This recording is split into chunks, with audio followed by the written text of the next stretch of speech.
श्री सत्यनारायण कथा पंचम अध्याय। श्री सत्यनारायण कथा पंचम अध्याय। सूत जी बोले, हे ऋषियों, मैं और भी एक कथा सुनाता हूँ, उसे भी ध्यानपूर्वक सुनो। प्रजापालन में लीन तुंगध्वज नाम का एक राजा था। उसने भी भगवान का प्रसाद त्याग कर बहुत ही दुख सहन किया। एक बार वन में जाकर वन्य पशुओं को मारकर वह बड़ के पेड़ के नीचे आया। वहां उसने ग्वालों को भक्ति भाव से अपने बंधुओं सहित सत्यनारायण भगवान का पूजन करते देखा।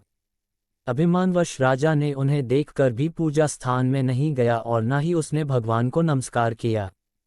ग्वालों ने राजा को प्रसाद दिया, लेकिन उसने वह प्रसाद नहीं खाया और प्रसाद को वहीं छोड़ वह अपने नगर को चला गया। जब वह नगर में पहुंचा तो वहां सब कुछ तहस नहस हुआ पाया तो वह शीघ्र ही समझ गया कि यह सब भगवान ने ही किया है।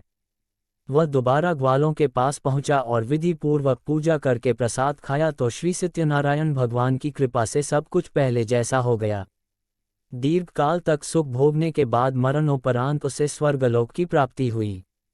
जो मनुष्य परम दुर्लभ इस व्रत को करेगा तो भगवान सत्यनारायण की अनुकंपा से उसे धन धान्य की प्राप्ति होगी।